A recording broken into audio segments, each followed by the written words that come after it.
right. And we're going to get started.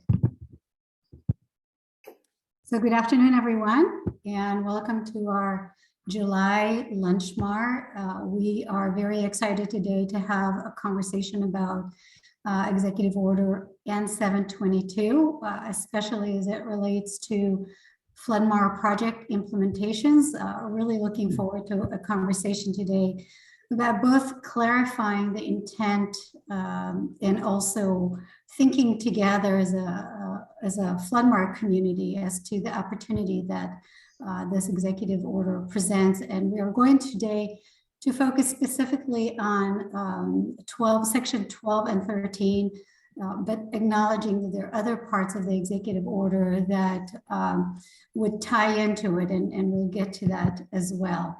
So just as a reminder, as we have few speakers at the beginning of the hour to make sure that you are, your video is off and that you're muted so we can focus on the presentations, but feel free to use the chat panel for questions and comments throughout. We are going to summarize all those after the Lunchmar. And so go ahead and throughout the presentation, continue and add to it. We'll get to it as time allows. When we get to the discussion later on, it'll be great if you can participate in person. So use the hand raise and we'll get into a queue and get everybody to participate. And as always, we have just an introductory Zoom poll to see who's here, and we'll get to that in just a minute. And as a reminder, Lunchmar is an opportunity monthly to gather together and learn about ongoing research efforts and activities related to floodmar projects. And we hope that this provides an opportunity for all of you to connect and find opportunities for collaboration. So again, feel free to, if there are opportunities or if you are looking for collaboration or ways to connect with others, to do that through the chat.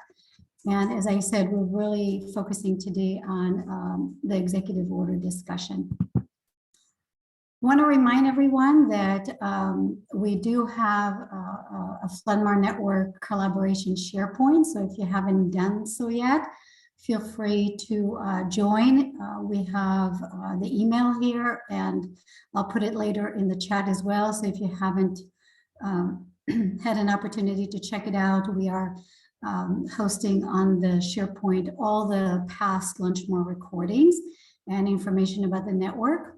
And we are going to continue this conversation at our upcoming network workshop, which is Monday, August 8th from 2 to 5.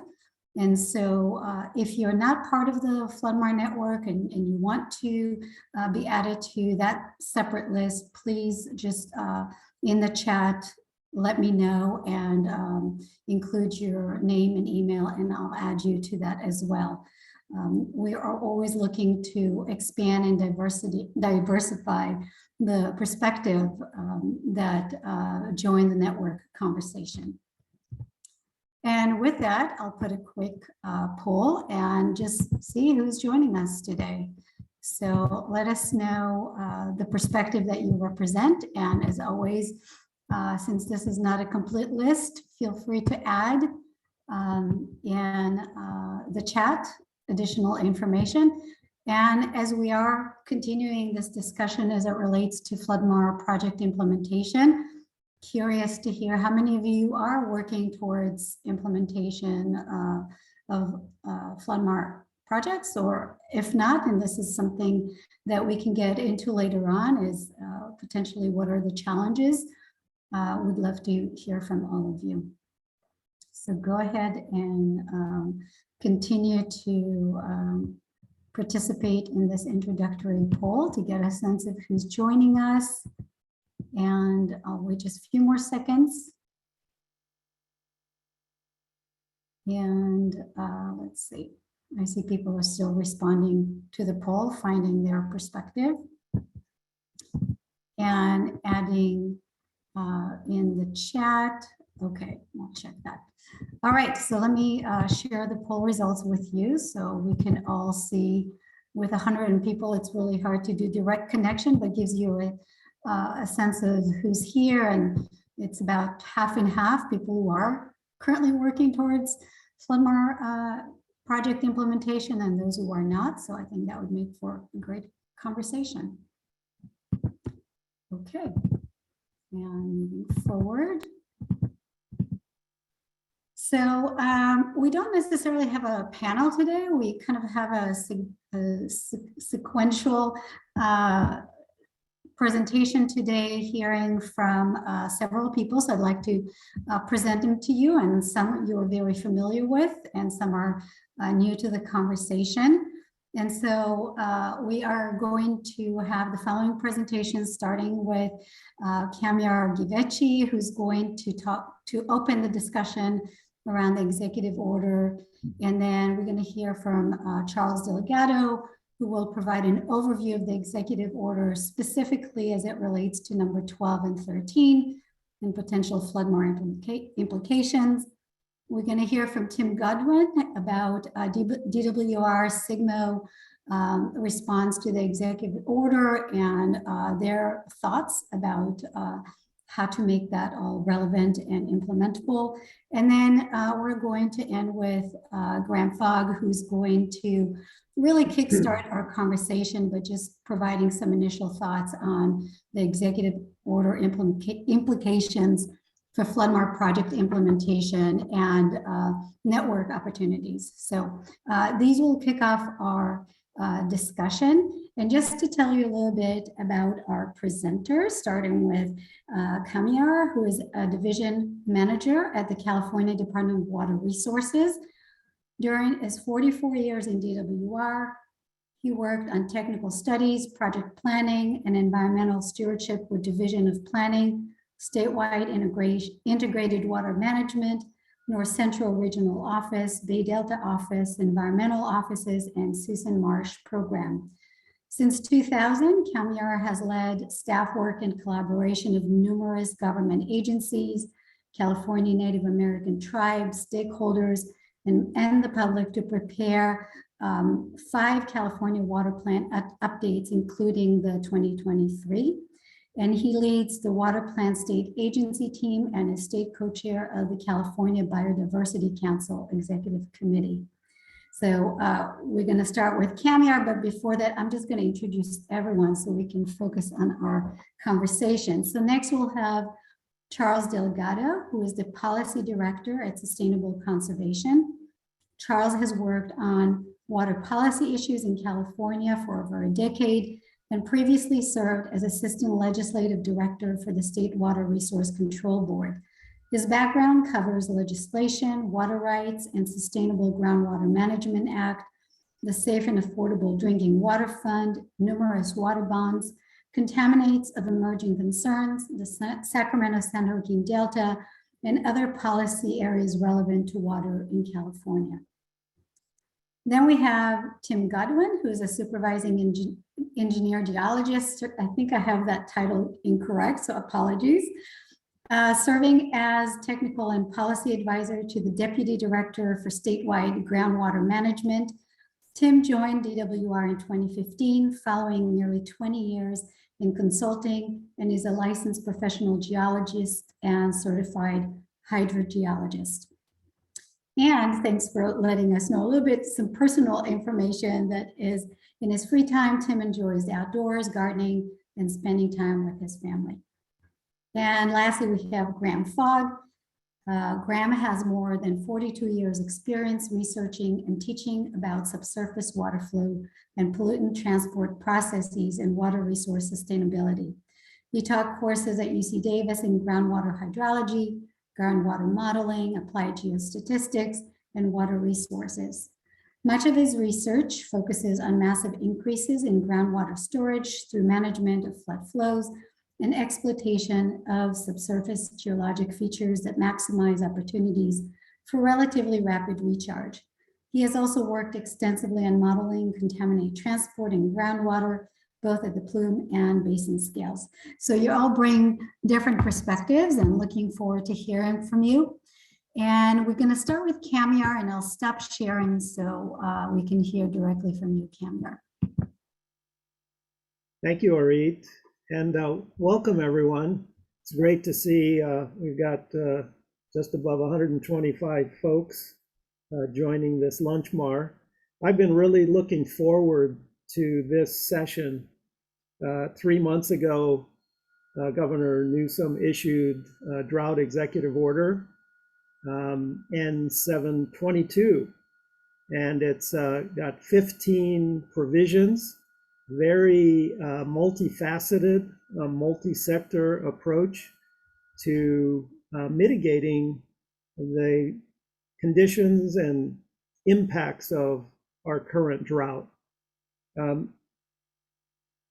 As Orit mentioned, we're not going to cover all those provisions, and we really want to focus on a few of them that focus on managed aquifer recharge as a drought mitigation strategy.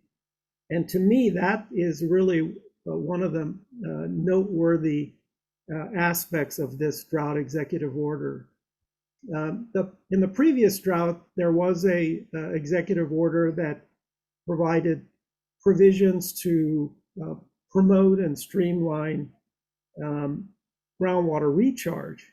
What's unique in my reading of this executive order, in particular provisions 11, 12, and 13, is that it cites explicitly using high flows in the winter, in time when we have more precipitation and runoff, as a source of water for groundwater recharge, and notes that those are intended to help mitigate the impacts of drought. And I believe that the work of the FloodMar network and the attention that it has brought to this effective water management strategy is really one of the factors for why flood managed aquifer recharge appears in this drought executive order. And as you know, as we've been working in the network, we're always looking for new opportunities to help promote flood managed aquifer recharge and finding ways to help scale up its implementation. And I think that's what this LunchMar session really wants to focus on and begin a conversation around. So first and foremost, to make sure that we're all on the same page of what are the MAR provisions of this executive order are and are not, and then to begin considering how we can utilize these provisions between now and the next wet season, which would be around November, December of next year, to be in a position to take advantage of high flow events like we had last December. And so with that, I'm going to turn it back to you, Orit, and I look forward to the presentations and the discussion. Thank you. Thanks, Kamyar. And I would like to now invite Charles Delgado to get us in the executive order mindset. Great, thank you, Orit. And then in terms of logistics here, so I have a couple of PowerPoint slides. Is that on yours or mine, Orit? Got it. Great. So as Orit mentioned at the start of this presentation, we're going to be covering sections 12 and 13 of the executive order, which are directly relevant to this group in terms of FloodMar activities and what this executive order actually does. So we'll start with just an overview of section 12. And this section, as you'll see in the linked text on the left-hand side of the slide, is aimed at expediting processes at the State Water Resources Control Board for managed aquifer recharge projects. Specifically, this section orders the State Water Board to prioritize their permits related to both water rights and water quality in association with these projects. And then it also introduces a CEQA waiver, which will, during the course of the executive order, for state actions and then some actions taken by local agencies as directed by the State Water Board in support of those projects. There's also a waiver in terms of the existing requirements that these need to demonstrate consistency with the Delta plan. That has been waived as well as a manner to streamline these projects. So I just wanted to talk briefly about just what's in this section and what this really means in terms of implementation. So one of the things that I like to stress in these conversations is that the part pertaining to prioritization of water rights applications at the State Water Board. So this is one of those things that that can be helpful, but it's not quite as cut and dry as a CEQA exemption. So what does it actually mean for the State Water Board to prioritize these applications? You know, they will, of course, make their best attempt to push these to the front of the line, so to speak. But it's important to remember that in a drought year, the State Water Board has a lot of competing priorities at this time. As always, at the Water Rights Division, staff time is finite and must be spread amongst a number of functions that they're undertaking during a drought. One of those is the ongoing curtailments process. The State Water Board reviews water rights and then issues curtailment notices to water right holders depending on conditions. So the work that they're doing right now is sort of a competing factor in how fast they can get to these applications. So it could mean in practice, we're hoping to see faster processing of applications for permits in support of these projects, but it might not always translate into the speedy results that we're looking to see. This is going to be a consistent theme as we discuss implementation, is that communication with the agencies is very important. This is a good opportunity, a foot in the door, so to speak. If you have a pending application for a water right or another permit related to these, it's helpful to remind the board of this, you know, just as a status check. And just to ensure that attention continues to be paid to these applications, because even though there is an executive order in place, you know, there's also a number of other, you know, executive directives that they're receiving at any given time. So the goal is, of course, moving these as fast as possible, but it's also an opportunity for engagement with the board. One of the concerns that gets raised, of course, during a CEQA exemption, whenever that's put in, is that there's an official process that is no longer in play for a project. So this can be good.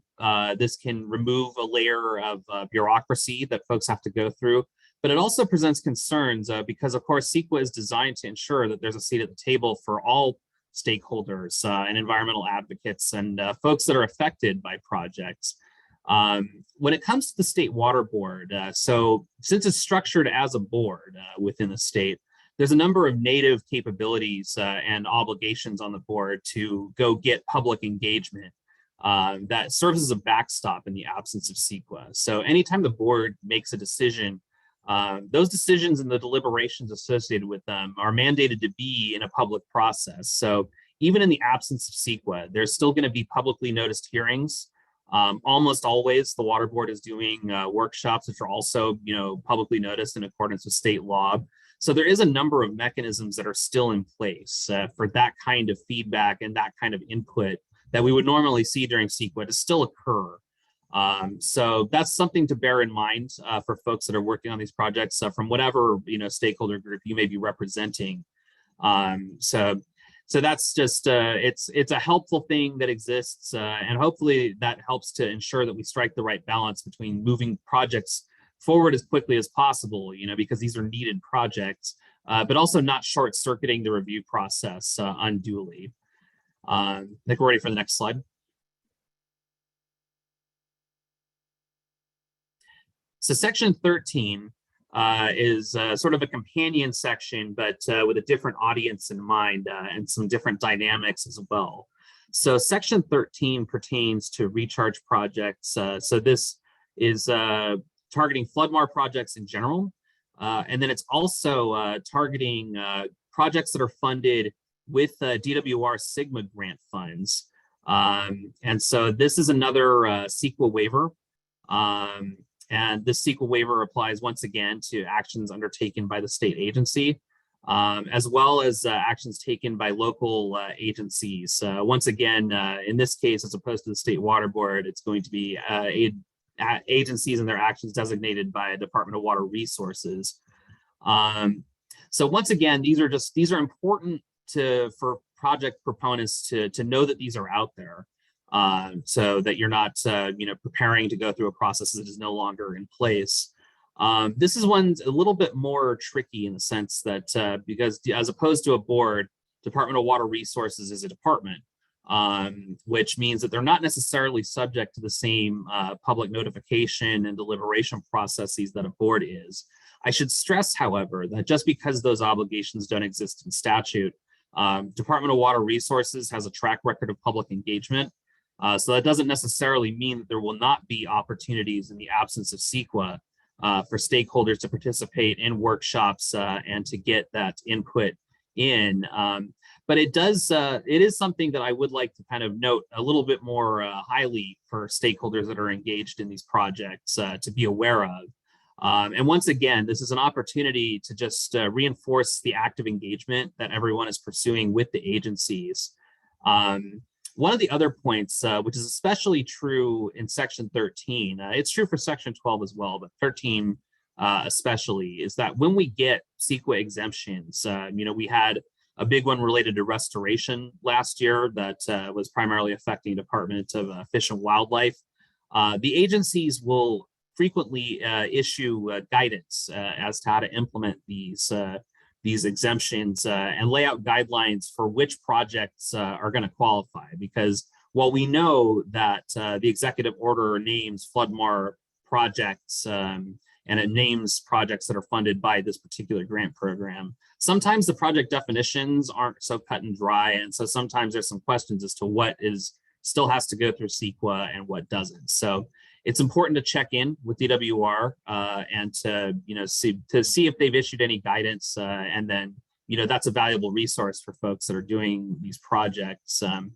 And then once again, I'll just underline the need for again, people that are doing the projects, people that are monitoring the projects, folks that are representing communities or the environment, to really just make sure to continue that proactive relationship with the agency. So that, this works as intended, which is that we're moving projects forward in an expedited manner, but we're still keeping in mind the concerns of affected communities and groups, as well as the needs of being served by the project. And with that, I think that's the end of my slide.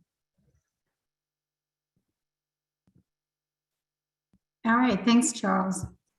This is great. A great way to kind of get us thinking about the potential of these two sections. And with that, I think I'll turn it over to our next speaker. Go ahead, Tim. All right, thanks, Ari. And yeah, thanks, Charles. I think that was a great introduction as to what's going on. And so I'm here from the Department of Water Resources. As Ari introduced me, you can go ahead to the next slide, Ari.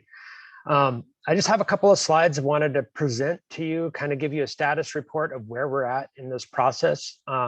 As Charles pointed out, the department is specifically named in this as having the responsibility to concur that these actions that are being proposed by a local agency to conduct either floodmar or a recharge project under the Sustainable Groundwater Management Grant Program are really required or necessary to mitigate the groundwater impacts associated with the drought condition. So, I mean, I think we can all recognize that drought conditions require additional reliance upon the groundwater system. So we're going to have additional drawdown in our aquifers that really, is the hole in the ground we're trying to fill with this opportunity. And given our current status of observing greater and increasing climatic changes, and really the aridification of our landscape that we're seeing manifest out there right now, we want to find every opportunity we can to take advantage of those flood flows when they come, to get those into the ground for storage, really replenish our systems that are being impacted by these new processes that are affecting our conditions, and keeping progress moving forward. So as already pointed out, I'm with the Sustainable Groundwater Management Office. And obviously we're very focused on implementing SGMO and making sure that GSAs have the greatest ability to get their projects that they've described to reach their sustainability goals and address their undesirable results in their basins, moving forward and taking significant strides in that direction. So I think this action is really critical at this time to encourage agencies to step forward and push their projects forward as soon as possible, not only in response to drought, but also in response to reaching their sustainability goals and improving the groundwater conditions for greater resiliency for the state. So what are we doing right now? We're, as Charles pointed out, DWR likes to prepare some guidance. We are trying to streamline this process to the greatest degree, and we've been working closely with Kamyar and his team, as well as our financial assistance branch and the Sustainable Groundwater Management Grant Program. So we've been mashing heads about what's really necessary for us to evaluate local agencies' proposals to implement and take advantage of this suspension of CEQA. So the action specifically identifies that open lands and working lands are kind of our target for these flood mar types of projects. So we're adding some definitions to what those mean. So we're talking really about agricultural fields. We're talking about native lands that are out there. Anywhere where we have high potential to create a reasonable flood mar type of projects, recharge type of project, and really help to mitigate those drought impacts. You can go to the next slide, Preet. So the intent here is we're going to have this nice one pager, and the approach will be similar to that of what is occurring for Drought Executive Order action number 5, if you haven't seen that one, but it is also a CEQA exemption. We're taking a self-certification for your project eligibility approach. So we've created a form and we're trying to work through, just exactly what content goes in there. I'm really looking forward to hearing some of the discussion after this, because we want to incorporate, the considerations from the broader community about what's appropriate to document here as we push forward. But really, we're looking at having local agencies step up and complete this self-certification form. Right now, I think it's somewhere under 20 questions, and many of them are check the box sort of questions, but some have some written responses so we can understand what the scope and schedule of the projects are, where we're at in the process. Do you have an existing water right? Are you trying to seek a new one? Exercise action 12, for example. We kind of want to understand where we're at in the program, because really this is intended to be applied immediately and to really take advantage of these very next opportunities to put water on the ground and make sure that we're improving storage. So this self-certification form will be what the department reviews to make sure that we see that they're consistent with those definitions of open and working lands and the mitigation of overdraft, and whether or not their proposed projects are reasonable to achieve those objectives. And that will be our concurrence. We would likely will probably be developing a concurrence cover letter, if you will, and that will be posted on our DWR drought webpage. And so we're going to create another accordion for that, where all of these forms and agencies that take advantage of this will be documented and so people can see exactly who's doing what and where. The intent here is, again, get water on the ground, but we recognize that in waiving CEQA, as as Charles pointed out and Kamyar pointed out, there's still additional considerations that agencies need to take when taking advantage of this suspension. You know, we still need to be aware of what those potential environmental impacts could be from conducting a project like this. And so this is some of the thinking that we're really asking local agencies to make before they take those steps. But as we pointed out, we want to keep this moving forward and streamlined. So it's about acknowledgement and awareness of these conditions so we can be prepared as to the greatest extent possible to manage those situations. So I look forward to the conversation and really looking for some good feedback from this group about how we can best document concurrence and keeping agencies moving forward. So thanks, Ari. Thank you, Tim. And we are going to come back to this question that you just posed for everyone. Here's contact information if people have any thoughts to share.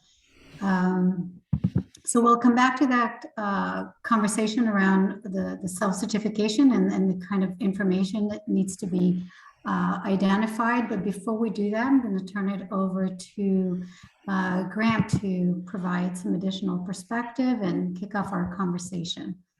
And thanks, Ori. If you could turn back to Tim's slide that showed the block diagram of the recharge, I think that'd be. I'll come back to it. So I'm going to try and kick off the discussion section, and I think people should be able to ask whatever they want to ask within reason. But I think everyone here is very reasonable. I will. I think two key opportunities here are for there to be feedback from people who are engaged in FloodMAR now or want to be, in terms of what they feel the executive order means for them. How has it affected them, if at all, or what do they see as potential good or negative things? And then the other question I'd like to put out there is, what people would like to see added.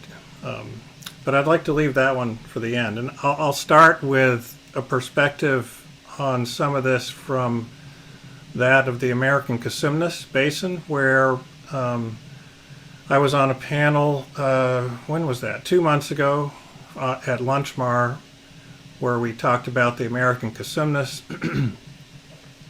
And we had Gary Bardini, Tim Washburn, myself, and Mike Wackman, and Rob Gailey spoke on goings on there.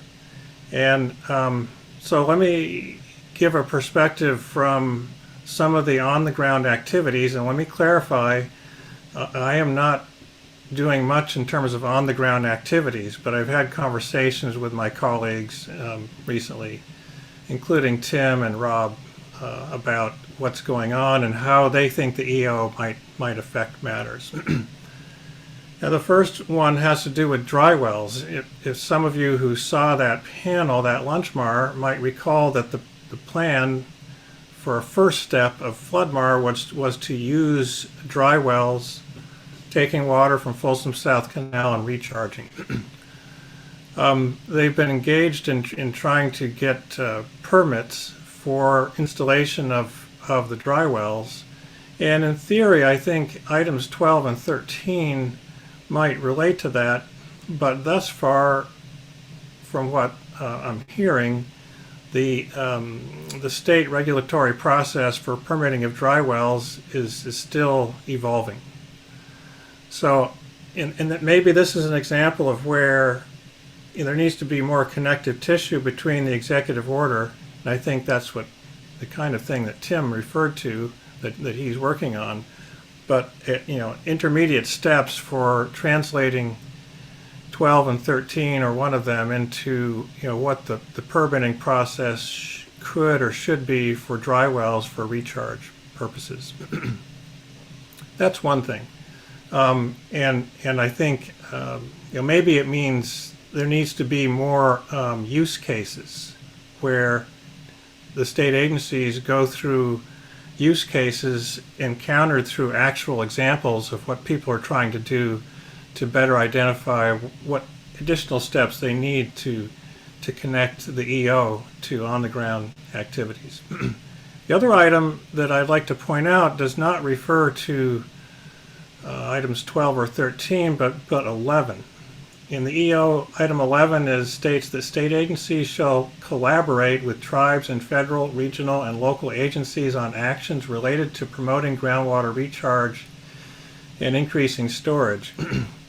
Now, in theory, this could be very important for the American Cosumnes, where there has to be cooperation between Sacramento Area Flood Control Agency, SAFCA, and the GSAs in the basin, and the Bureau of Reclamation, which operates Folsom Dam, and presumably would also be key for one gaining access to the water in Folsom South Canal. From what I've been able to discern, however, that wheel of trying to develop agreements between the feds, the Bureau, and state agencies and local agencies, flood control agencies on access to the water, it's moving, but very slowly. I don't know to what extent item 11, which really sounds great, state agencies shall collaborate, which, state agencies know that they're supposed to and want to collaborate, of course. But I'm wondering, what additional work is going to be done to sort of provide that connective tissue between 11 and on-the-ground projects where people are trying to gain access to the water through reservoir reoperation processes, which require presumably these state, federal, and local agreements on water management. So those are two thoughts. What I'd like to do now is open it up to the panel for comment, and then without too much more ado, open it up to the entire group for comments on those things. And then after we've had a period of discussion, it could saturate the entire remaining time, I suppose, but I'd like to also come in and get to that other question on what people would like to see perhaps added, or to have been added to that executive order. And I have a juicy one that I will add, but I'll save that for later. That's a nice teaser, Graham. Yeah. So there are a few questions in the chat that may be kind of a good way to start with, just so we don't lose that thread from participants, and we can come back to our panelists, our presenters. So several comments. First, there's a comment from Chris, who suggests adding a section of self-certification form to include water quality permits waivers from the regional board. So I think that goes with Tim's kind of opening up for others to suggest what needs to be included. A question for, and then just any of you who want to respond to some of these questions, Bert is asking, could current expansion programs take advantage of this exception? So expansion of diversion, for example, can those be applied here?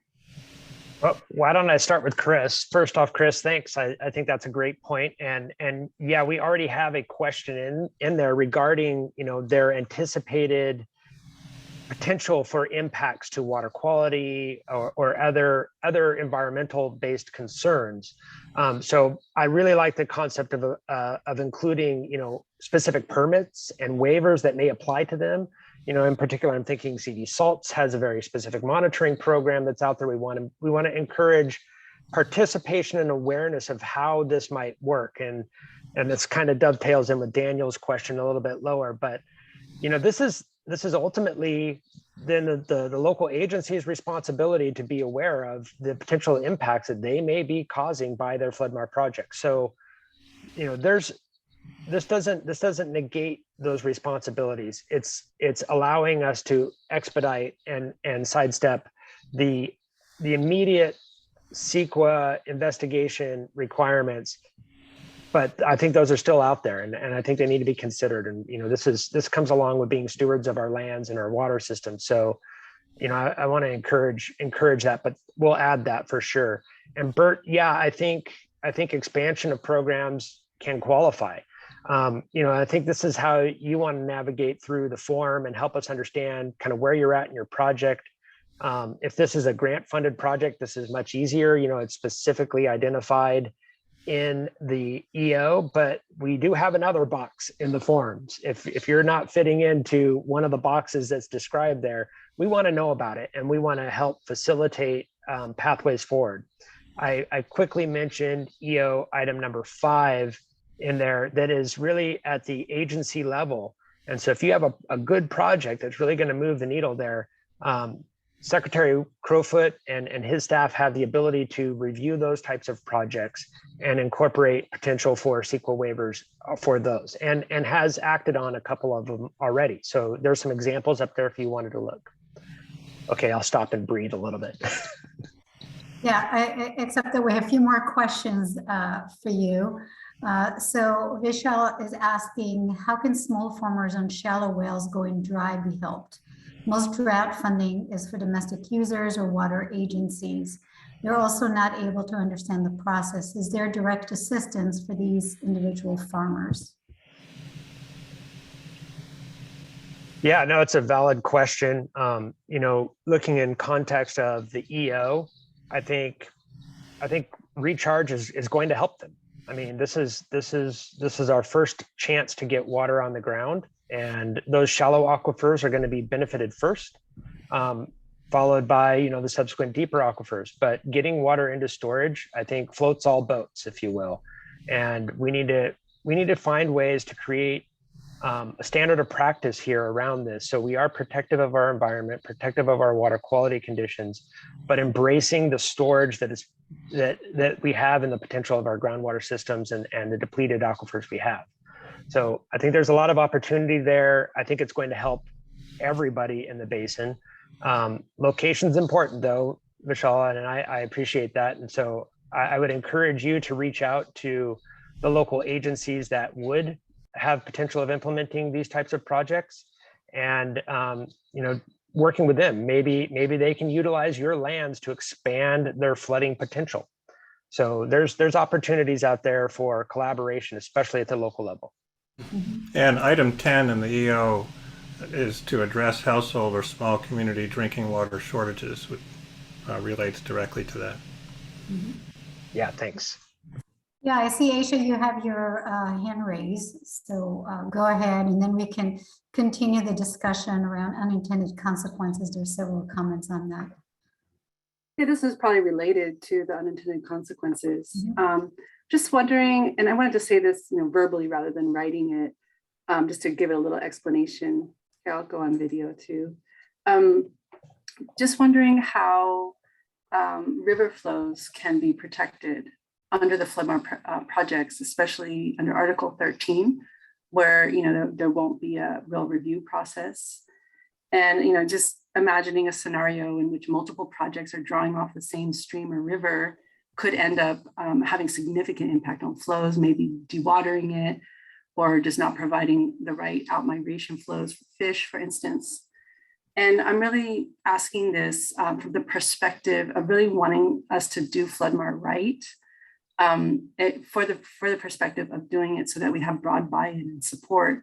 And if one of our unintended consequences is massive environmental impacts, we're not going to bring a lot of the folks who are already critical of floodmar on board. And so, saying, I'm just wondering at the DWR level, particularly, but also the water board, if there's going to be any review of that, because there are protective flows already. We're looking at the California Environmental Flows Framework, actually in our upcoming watershed studies, of really trying to look at what are those protective flows. And so I'm wondering if there's any process to kind of have a threshold below which, you can't extract any more water from the river, for instance. Yeah, I'll jump in real quick. I mean, so the water rights system is our primary defense there. Those prescribed water rights really limit when and to what quantities waters can be taken off of our our water systems. So we're reliant upon that. I mean, so this is really about looking at the ground where we're going to receive the water, where we're going to put the water on the ground. This is the project that is being exempted from CEQA. The water diversion is still managed by a water right. And so we're working very closely with the state board on this. And, you know, we're in lockstep about how and when those get permitted. Many of these are seeking those flood flows under temporary permits where it's a very limited amount of water at the very peak of the hydrographs that can be peeled off.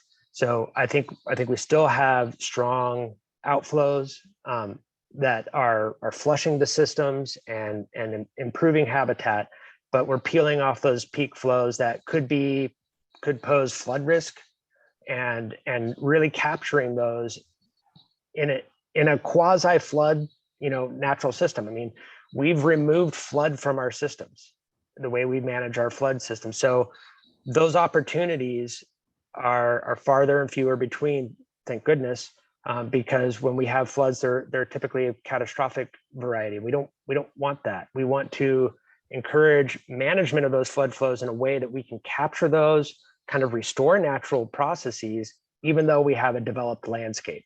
So there's a lot of considerations here, and it's just going to be, we're going to need to continue to work and focus on this to be able to leverage those opportunities without having those adverse effects. So there's multiple regulatory structures that are still in place and not being exempted, you know, under this EO.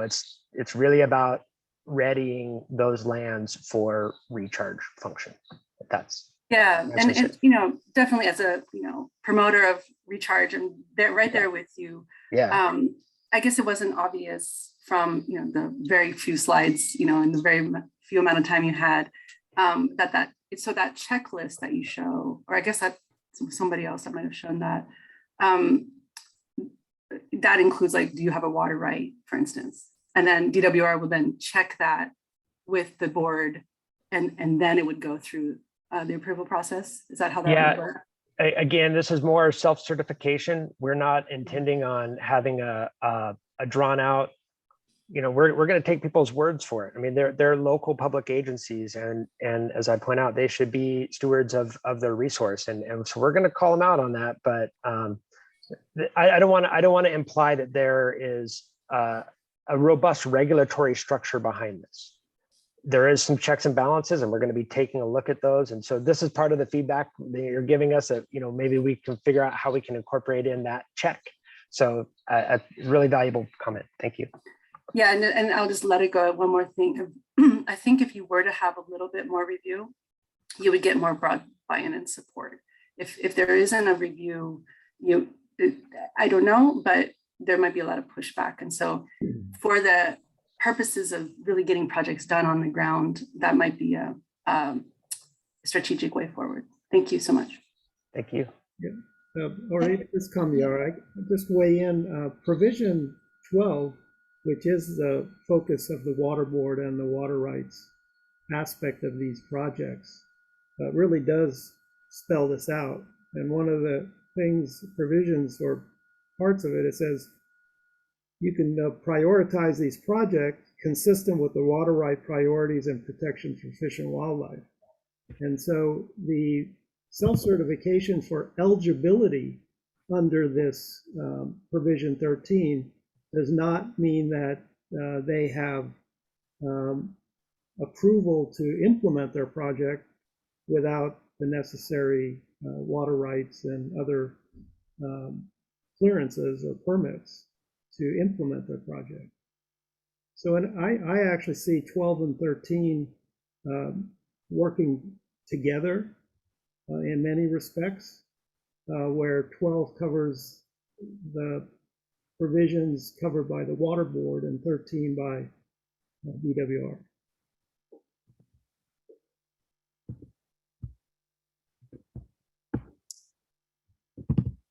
All right, so there was a hand up that went away, so I'm not sure if Aisha's comments addressed it.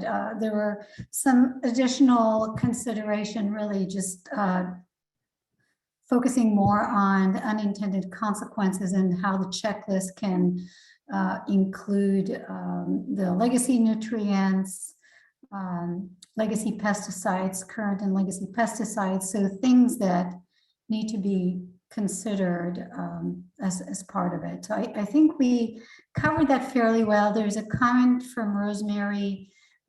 One of the needs, anticipating the arrival of excess water so that reservoir operation can respond and make water available for recharge. What lead time is needed in terms of predicting high flow or flood conditions, and what is the current capacity? So additional things to include. Let's see. Rosemary, we got a brand new crystal ball, and it's gonna, no, I'm sorry, I shouldn't joke. Honestly, that's a very poignant question given our circumstances, and something that I know the department is working very hard on, improving our predictive capabilities. So that's a work in progress. However, I'd say the limiting factor here is really about getting our water right permits in place in order to capture those flood flows when they come. And the way the temporary permit is structured is that, you know, it describes a 90th percentile type of flow based upon a certain stream gauge, and your diversion is based upon when you hit that for X duration and X volume, and that's what you can get. So that's still a very lengthy process to get through, and challenging, given that there's a temporary permit. It's only 180 days long. You know, there's that process, so you can do that, but there's other streamlined processes that take longer. So I think, Charles, you talked about, you know, just the challenges that the water rights, State Board water rights team has in front of them, and really navigating what is an onslaught of requests that have come in, not only based on drought, but Sigma, implementation and the projects that those GSAs are looking to push forward. So I think it's a really, really great question. And related to Rosemary's question and Tim's comment just now, it's water rights, but it's also this need for cooperation between the reservoir operators and the downstream stakeholders and managers, including flood control. And that's what I was referring to when I referred to item 11 on state agencies shall collaborate. And I think a question I have, more specifically to that, is what's behind 11? Is it to help facilitate more cooperation and collaboration between federal and state agencies concerning reservoir operations, and not only those agencies, but also the rest of the stakeholders, because that's a big issue. And Tim Washburn, who has his hand up, I think maybe is ready to comment on that vis-a-vis the American and Folsom. Yes. Tim, we're not hearing you very well. You're choppy. I mean, you've been on many times over the years, and okay. Can you hear me now? Is that better? I think so. Better. Yeah. Is that any better?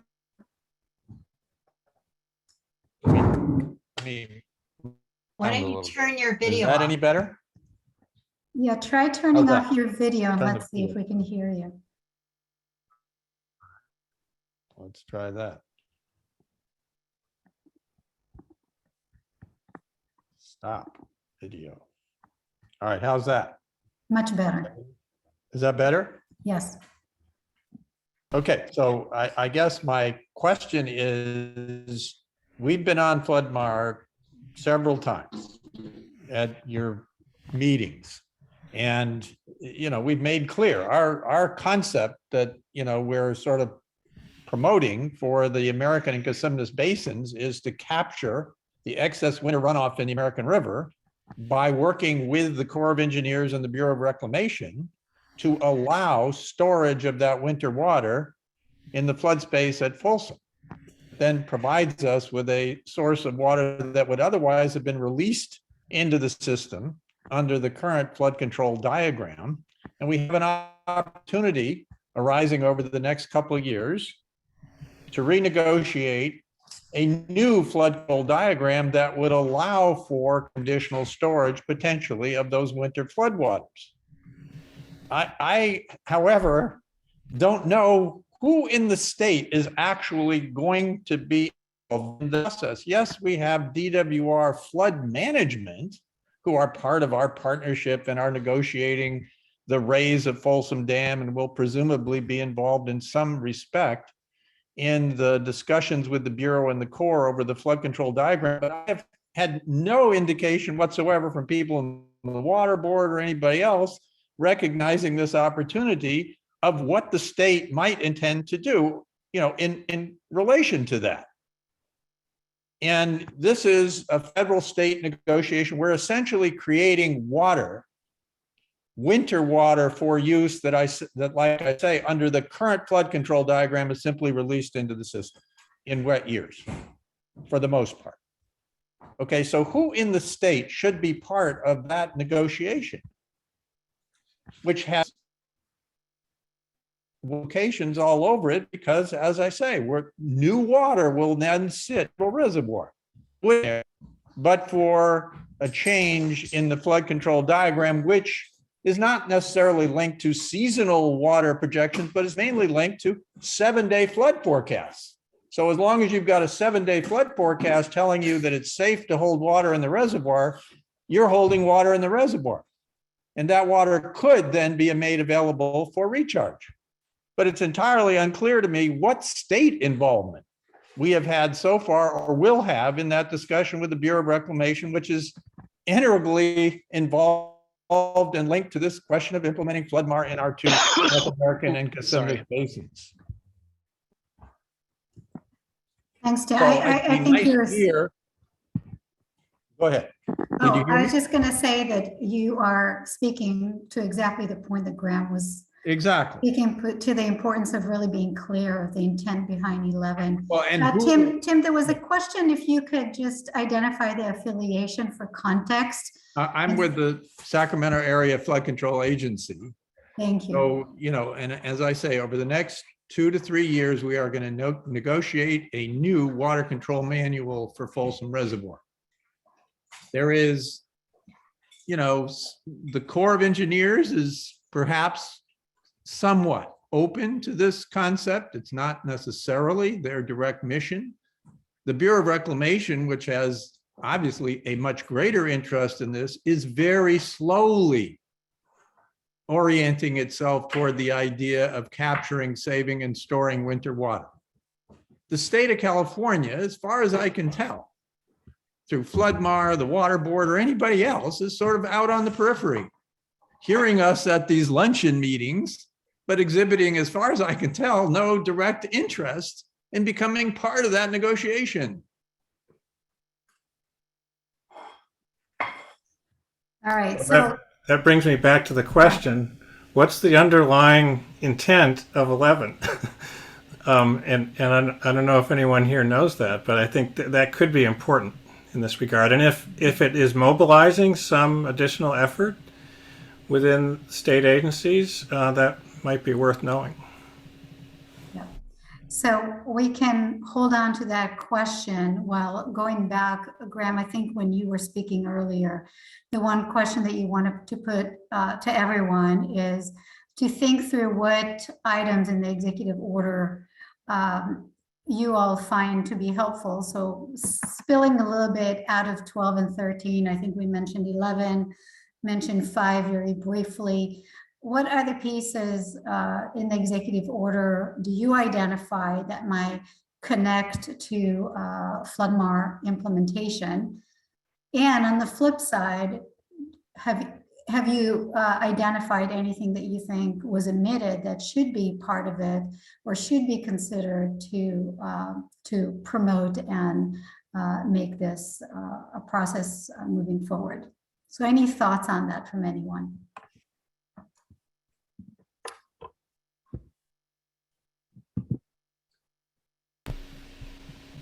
And we can even start with our speaker, and we'd love to hear from others as well.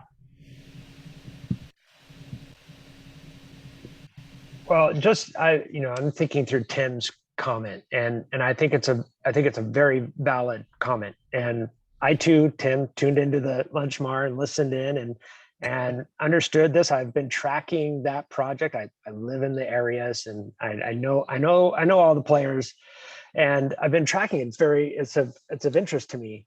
And I think what we're experiencing is that real managed recharge hasn't really been considered and incorporated into how the state functions in this role. So we're on the cusp right now, as you point out, of reevaluating how we operate the reservoirs, of how we utilize groundwater as a storage container, right? I mean, so we're figuring this out. And we have the Floodmar team who's been doing some creative thinking and organizing and getting people like yourself engaged and commenting here and highlighting these gaps. So I think this is a gap. I think we need to talk about this. I think we need to start to talk about how this moves forward. I know under Sigma, we've kind of said, hey, these are local agencies implementing local projects. They have processes for this. Maybe not. Maybe these processes aren't fully baked. And especially where we talk about collaboration with federal entities and local entities and state agencies. And, we've kind of deferred to the water rights system as being a controlling factor here. There's a process under the board and how they can say you can store water for a short period of time. It's kind of last in, first out concept. I think there's a lot of room to start to leverage, the experience from some of our federally recognized water banks and how they've worked through the process and start to Graham's point, let's connect the dots. Let's really embrace EO item 11 and start talking about what are the functional gaps and how do we close them through those coordinated efforts. So I took note, and I will keep pushing this on up the chain and see what hits. But I think we're all learning. I think this is us evolving. So thank you. Yeah, and it would be worth knowing what was the intent behind 11. There might be some folks who have already thought through this, but if they have, 11 should be expanded and made more specific, I think. Or maybe there needs to be another item to the EO that speaks to this issue of coordination between the reservoir operators and those downstream. That would seem to be a gap.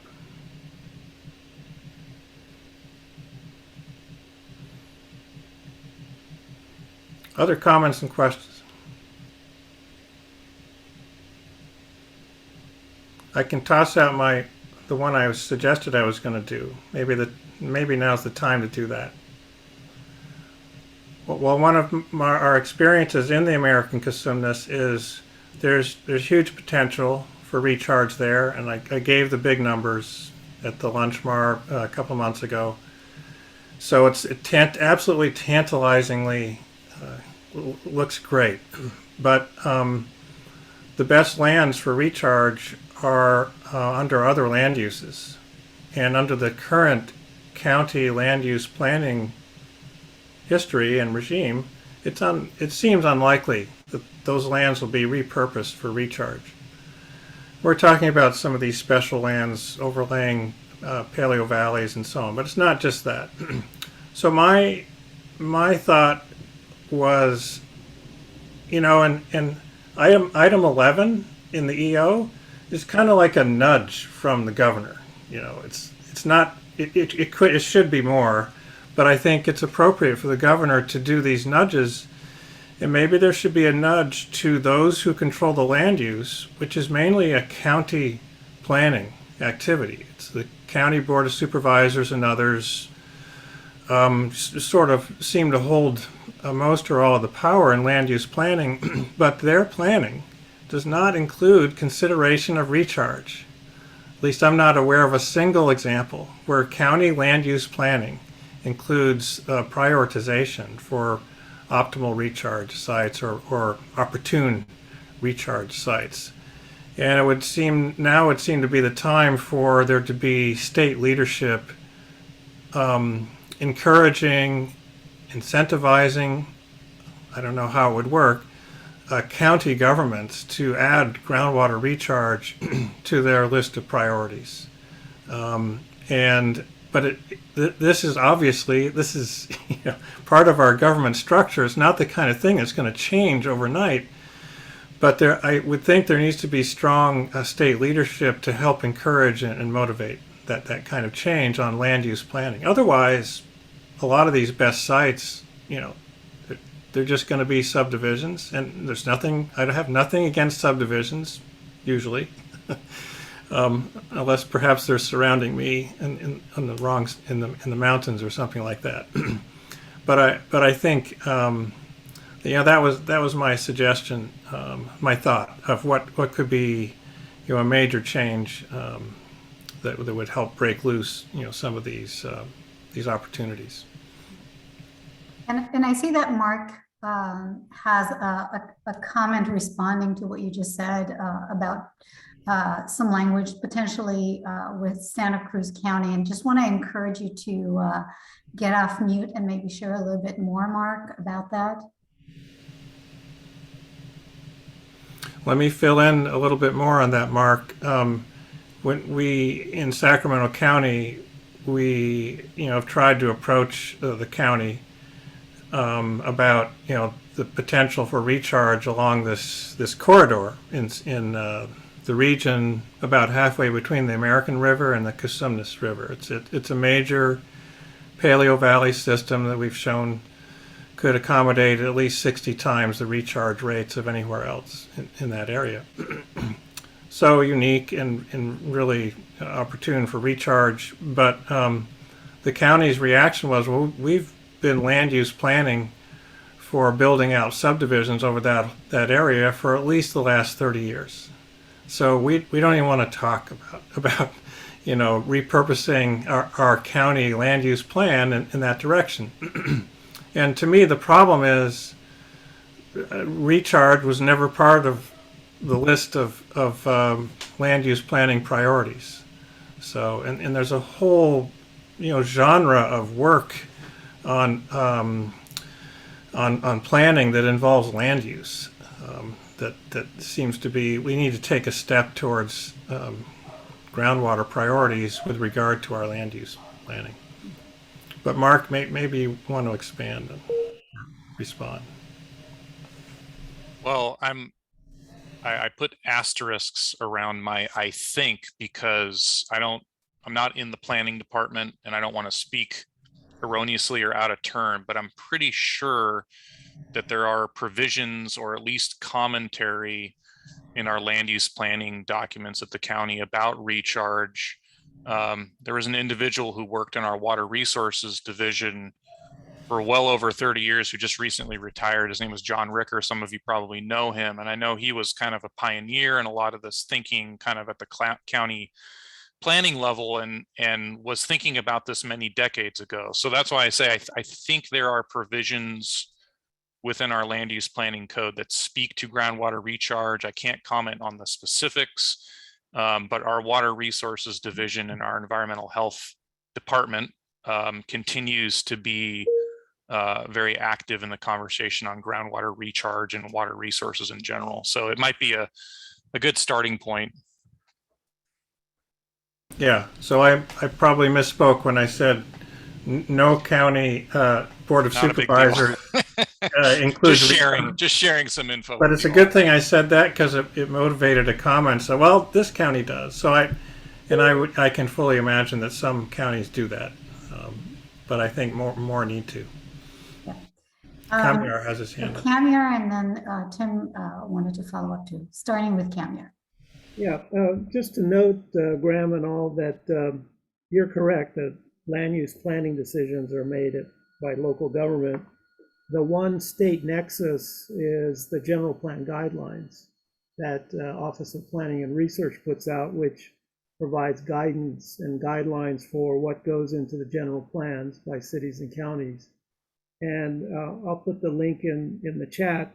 There are a number of references in the 2017 update to the general plan guidelines that calls out the land use element should, not no, may identify areas for groundwater recharge, and it actually says that may accommodate floodwater for purposes of groundwater recharge and stormwater management. So it's there, however, it's not a requirement, it's a consideration that land use plans do identify areas for recharge. And that gap's being closed a little bit more with SGMA. SGMA also requires GSAs to coordinate and have counties, planning agencies review the GSPs. So there's a little bit greater connection there. So the dialogue is starting, but I think you're right, Kamyar, this needs to kind of go up, to Graham's point, and be part of the priority. Good points. Good. Tim, did you want to add to that?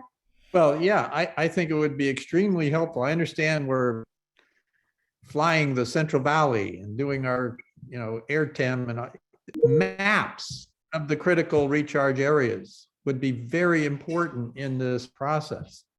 We didn't have those maps 30 years ago when the county, we actually mapped them differently. We just mapped them as potential areas for sand and gravel and aggregate mining, but nevertheless, they weren't identified sufficiently and mapped sufficiently to cause folks to press the case with the county as this planning process went forward. So having maps, throughout the Central Valley, identifying the areas of high recharge potential, the areas where I understand, Graham has identified or others have identified other areas of incised valley fill, getting those maps, published and in place so that land use planners are well aware of them is a critical part of this discussion. I mean, the irony is the county lands we're talking about were owned by the county itself.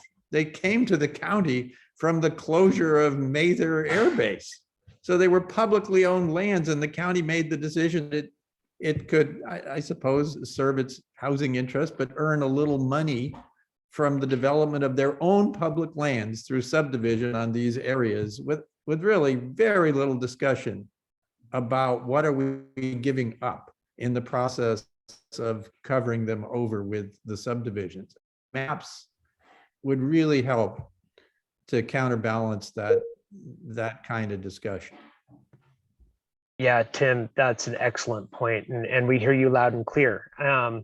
I'll point towards, and Tim, I know you're probably aware of this, but Bulletin 118 actually did do a decent job back in, I believe it was the early 80s, of trying to map in some of the incised valley fills from former American river systems in the Sacramento region. And so Bulletin 118 also has several regional studies that starts to get towards that.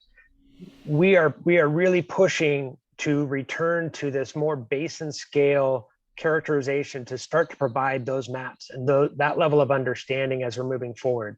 The AEM data that you point out that we're collecting currently, that Rosemary and Graham really helped kind of instigate within the state, is going to be really valuable data to help start that process and really provide those targets where we can start to say, these are areas where further investigation is necessary to say primary recharge area.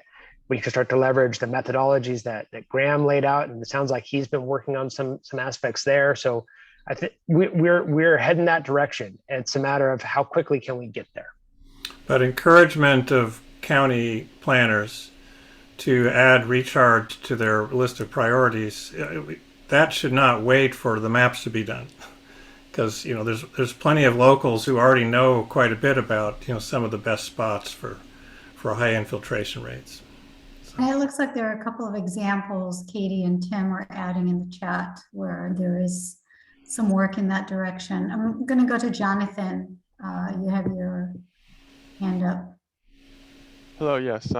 Yeah, great discussion overall. Kind of in thinking about some of the the conversation on land use and building in recharge too as a priority. It seems like another easy kind of low-hanging fruit would be thinking about some of the stormwater quality permits and how those are structured throughout the state.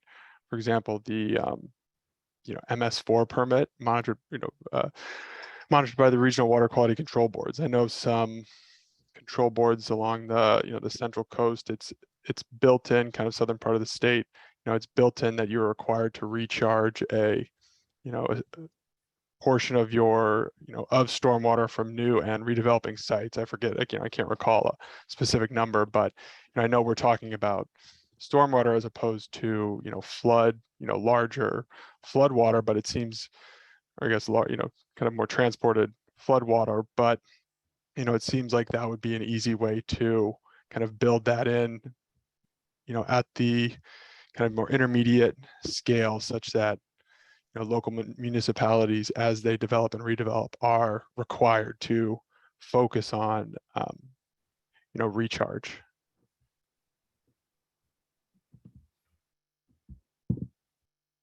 Good point. All good points. Any other thoughts from anybody on how the EO is affecting them or might affect them, and what one might wish to see added to it? And again, remember this, one of the purposes of this FloodMar, LunchMar network is ultimately to provide feedback, to provide advocacy for policies and ideas that we think are important. So that this is our opportunity. You can break through all the way to the top, right here.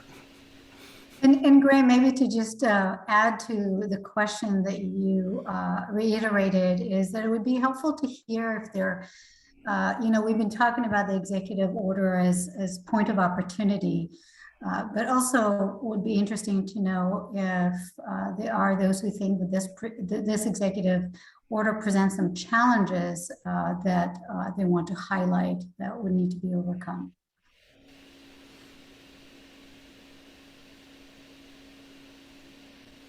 And we just have a little bit over 10 minutes, so we'd love for anyone to just step into the conversation.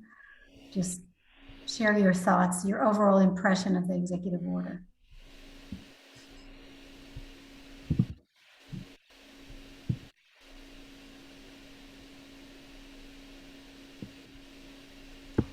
No comments, no thoughts about it. I know we're going to continue this conversation. Yeah, go ahead, Rosemary. Looks like you have your video. I was just going to say, if I have one thought, this is fantastic. There are problems with it, but I think what this community's been doing, all the talking about FloodMar, all the connections that have been made informally, I agree that a lot of the formal connections that need to be in place perhaps aren't there yet. But I am very encouraged by the movement that is happening, the response that's occurring. And I think the efforts of the people on this call to keep this community discussion going are really huge thanks to all of you. Great, thanks, Rosemary. And Mark Hudson is commenting that it would also be helpful to have more funding towards demand reduction as we're thinking about the conversation. Well, and Tim Washburn alluded to, or maybe he was a little more direct than alluding, about there's a need for funds to fund FloodMar projects, and we haven't talked about funding. I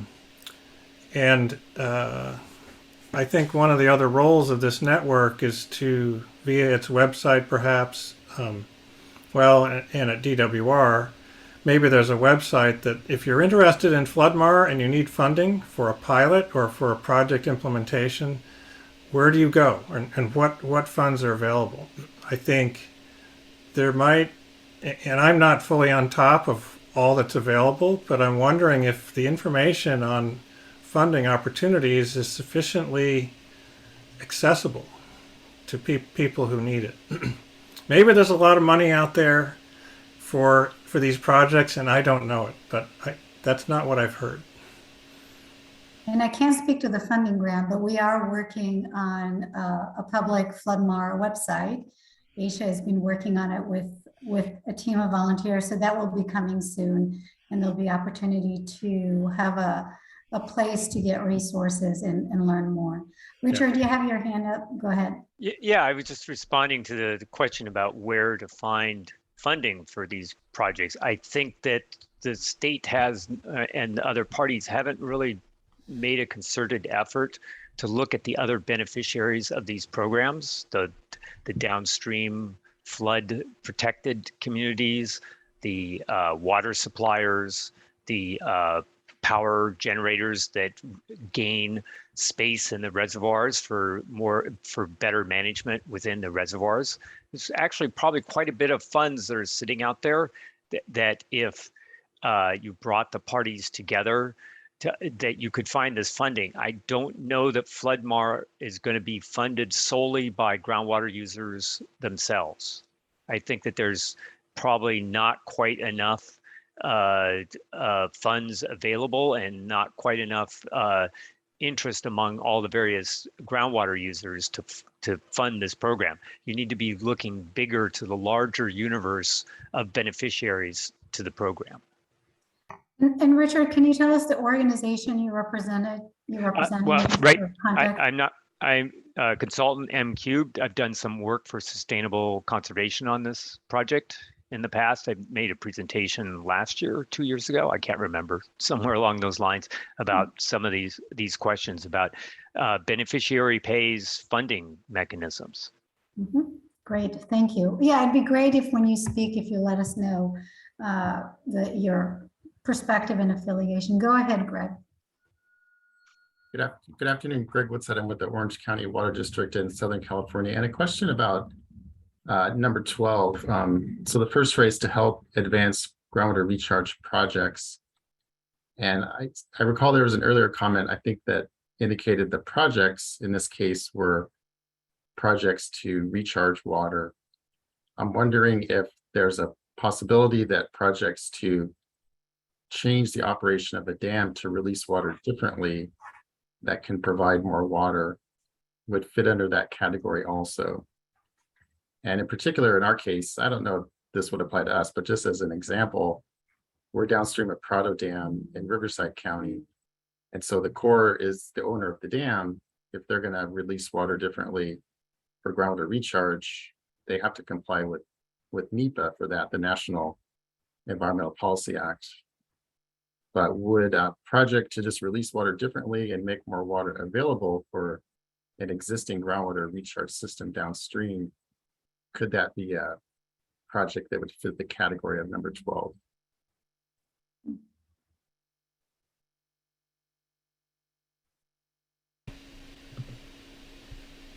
Yeah, Greg, I'm not sure. I think number 12 is really targeted at the state board and really focused in on their water rights system. There is some vague language in there that, you know, is questionable. However, I'll circle back again and kind of highlight there's action item 5 that I think really kind of gets to the point you're making. However, I'll say this, given that you're talking about a federal agency, and to Graham's point, greater coordination is necessary, and they have to follow NEPA, that's not something that I think is in the wheelhouse of the executive order CEQA suspension. So, but I think there's a conversation to be had there. And it kind of gets back to that item 11 that Graham was referring to, where we need to have greater coordination. We need to have these systems intimately connected so we can leverage those opportunities. And I think, you know, your district down in Orange County is a great example of how to get it done. But it's taking you a long time to get there. And we're basically hoping everybody else can, you know, take some shortcuts and get there without suffering, you know, some significant setbacks and unintended consequences. So we're learning from you know what your agency and many others have done in terms of recharge, and we have a lot more to learn. So appreciate the comment, and I don't know, maybe look into EO5 to see if there isn't some opportunity there. It may be worth a letter to explore that. Orange County was able to do it before there was much of any CEQA type things at all. So it was far enough back. Yeah, we've had some recent changes in the operation of the upstream dam, which went through both CEQA and NEPA review. And so because the Corps operates the dam, it has to go through NEPA review. The CEQA step is an extra step. It does take additional time, and we're looking at a short-term change in the dam's operation not a permanent change, but a short-term change. And if there was a CEQA exemption, it could expedite that. But I'll follow up later. Thank you very much. And so we have just a few minutes left, and so I'm wondering if we can circle back to our presenters.